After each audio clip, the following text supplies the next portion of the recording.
భగవతే వాసుదేవాయ నమః. శ్రీమాత్రే నమః.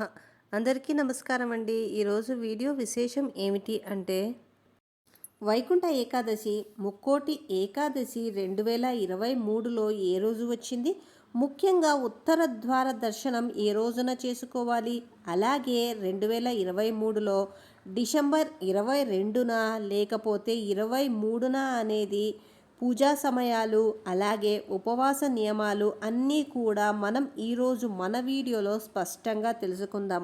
అంతకంటే ముందు వీడియోని ఫుల్గా చూడండి, చాలా ఉపయోగకరమైన వీడియో. అలాగే కొత్తగా మన ఛానల్ చూస్తుంటే సబ్స్క్రైబ్ చేసుకోండి. వీడియో నచ్చితే దయచేసి లైక్ చేయండి. మరి లేట్ చేయకుండా వీడియోలోకి వెళ్ళిపోదామా. మన తెలుగు పంచాంగం ప్రకారము ప్రతి సంవత్సరము కూడా సూర్యుడు దక్షిణాయనం నుంచి ఉత్తరాయణంలోకి సంచారం చేసే ముందు వచ్చేటటువంటి ఏకాదశి ఏదైతే ఉందో దానినే మనము వైకుంఠ ఏకాదశి లేకపోతే పుష్యపుత్రాద ఏకాదశి అని కూడా అంటాం.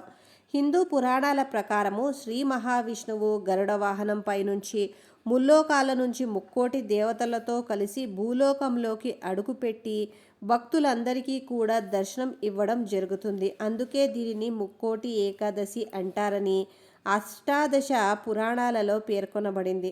ఇదే రోజున స్వర్గానికి ద్వారాలు తెరుచుకుంటాయని చాలామంది నమ్ముతారు. ఈ పవిత్రమైన రోజున ఉపవాసం ఉంటే చాలు, చాలా వేల సంవత్సరాల పాటు మనము తపస్సు చేసినంత ఫలితం వస్తుందని నమ్ముతారు. ఈ సందర్భంగా వైకుంఠ ఏకాదశి ఉపవాస తేదీ, పూజా విధానము, శుభముహూర్తము, ఈ యొక్క ప్రాముఖ్యతల గురించి తెలుసుకుందామా. ముఖ్యంగా ఈ వైకుంఠ ఏకాదశి అనేది డిసెంబర్ 22 అంటే ఈ 2023 సంవత్సరంలో వచ్చినటువంటి డిసెంబర్ నెల 22వ తారీఖున శుక్రవారం రోజున దశమి వచ్చిందండి. అయితే ఉదయం 9:38 వరకు ఉంది. అంటే దశమి గడియలు ఉదయం 9:38 వరకు కూడా ఉన్నాయి.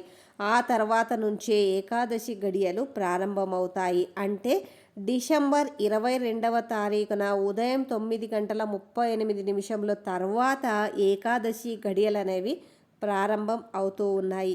ఇక డిసెంబర్ 23వ తారీఖున శనివారం రోజున ఏకాదశి ఉదయం 7:57 వరకు కూడా ఉంది. అంటే డిసెంబర్ 22వ తారీఖున 9:38 ప్రారంభమైన ఏకాదశి తిథి శుక్రవారం రోజు ప్రారంభమయ్యి శనివారం ఉదయం 7:56 వరకు కూడా ఉంది. వాస్తవానికి సూర్యోదయానికి తిథిని మనము పరిగణంలోకి తీసుకోవాలి కదా.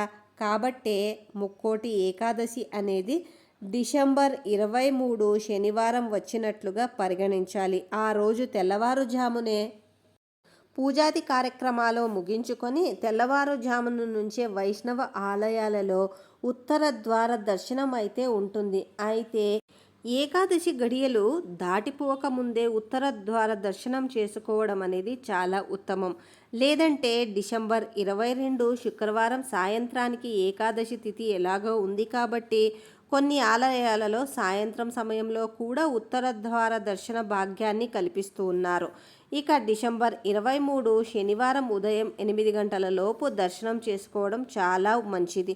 ఇక ఉపవాసం దీక్ష చేసేవారు 23 అంటే డిసెంబర్ 23 శనివారమే నియమాలన్నీ కూడా పాటించాల్సి ఉంటుంది.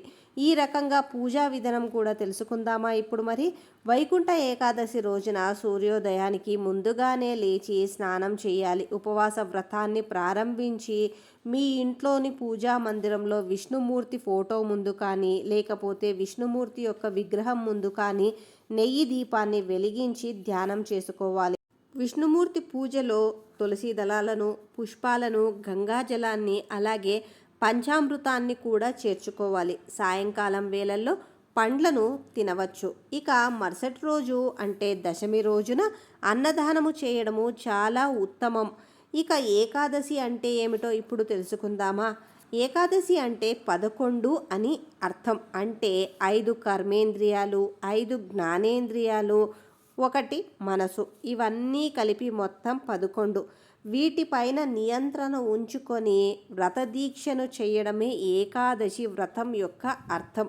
అదేవిధంగా ఉపవాసం అంటే కేవలం ఆహారం తీసుకోకుండా ఉండడం మాత్రమే కాదండి. ఉపవాసం అంటే ఉప ప్లస్ ఆవాసం అంటే అనునిత్యము కూడా భగవంతుడిని స్మరిస్తూ ఉండడమే ఈ ఉపవాసం యొక్క ఉద్దేశం. మరి ఏకాదశి రోజున భోజనం చేయకూడదు అని అంటూ ఉంటారు కదా. ఎందుకంటే సత్యయుగంలో మొర అనే రాక్షసుడు ఉండేవాడు. బ్రహ్మదేవుడి ద్వారా వరం పొంది అనేక శక్తులను పొందుతాడు. ప్రజలు, ఋషులను, విష్ణు భక్తులను, దేవతలను ఇలా అందరినీ హింసిస్తూ ఉండగా అతని బాధలు తట్టుకోలేక దేవతలు, ఋషులు అందరూ కలిసి ఆ శ్రీ మహావిష్ణువును వేడుకుంటారు. అప్పుడు ఆ శ్రీ మహావిష్ణువు మొరతో యుద్ధం చేస్తాడు. ఈ యుద్ధము 1000 సంవత్సరములు జరిగింది. ఈ యుద్ధంలో శ్రీ మహావిష్ణువు అలసిపోవడం కూడా జరిగింది. అలసట తీర్చుకునేందుకు విష్ణుమూర్తి గుహలో విశ్రాంతి తీసుకోవడము జరిగింది. విష్ణుమూర్తి విశ్రమించిన సమయంలో ఆయనను సంహరిద్దామని మొర అనే రాక్షసుడు ప్రయత్నించగా విష్ణుమూర్తి శరీరము నుంచి మహా తేజస్సుతో కూడినటువంటి ఒక యోగమాయ అనే కన్య ఉద్భవించి ఆ రాక్షసుడిని సంహరించింది. ఆ కన్య పక్షంలో 11వ రోజున ఉద్భవించింది కనుక ఆ కన్యకు ఏకాదశి అనే నామకరణం చేశారు. నామకరణం చేసిన అనంతరం శ్రీ మహావిష్ణువు ఒక వరం ఇస్తారు. తనకు ఇష్టమైన తిథి ఏకాదశి అని, ఎవరైతే ఆ రోజున ఉపవాస దీక్ష చేస్తారో వారు సర్వవిధ పాపాల నుండి విముక్తి పొందుతారని ఆ శ్రీ మహావిష్ణువు అభయం ఇస్తారు. ఇలా కొంతకాలానికి ప్రజలు పాపాలు చేసి ఏకాదశి రోజున ఉపవాసం ఉండి వాటిని తొలగించుకోవడం చూసిన పాపపురుషుడు బాధపడి శ్రీ మహావిష్ణువును ఆశ్రయిస్తాడు. అప్పుడు ఆ శ్రీ మహావిష్ణువు అతనికి నీవు ఎక్కడ ఉండాలో చెబుతాను విను.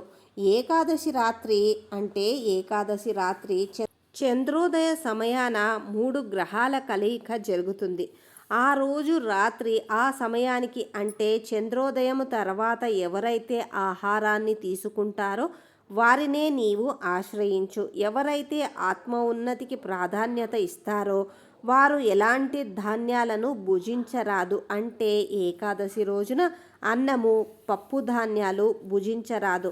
ఇలా భుజించిన వారికి పాప పరిహారం ఉండదని విష్ణుమూర్తి తెలియజేసినట్లు ఏకాదశ వ్రత మహత్యము పేర్కొంటుంది. ఈ విధంగా మార్గశిర శుక్లపక్ష ఏకాదశి రోజున ఉపవాసం ఆచరించి దామోదర సహిత తులసీమాతను కల్పోక్త ప్రకారం పూజించాలి. ఇలా పూర్తిగా వ్రతాన్ని చేసిన వారికి మాత్రమే ఆ వ్రతము యొక్క ఫలితం అనేది కలిగి తీరుతుందని ఆ శ్రీ మహావిష్ణు యొక్క అభయం లభించి పాప పరిహారము జరుగుతుందని తెలియజేయడం అయినది. ఇక మీరు కూడా చూసారు కదా ఉపవాసం ఎలా చేయాలి, ఎప్పుడు చేయాలి, ఉపవాస దీక్ష ఎందువలన ప్రారంభమైంది, ఇలా అన్నీ కూడా తెలుసుకున్నాం కదా. మీ అందరికీ కూడా ఈ వీడియో ఉపయోగపడి ఉంటే దయచేసి ఒక లైక్ చేసి సబ్స్క్రైబ్ చేసుకోండి. రేపు ఇలాంటి మరి ఒక మంచి వీడియోతో మిమ్మల్ని కలుస్తాము. అంతవరకు శ్రీమాత్రే నమః.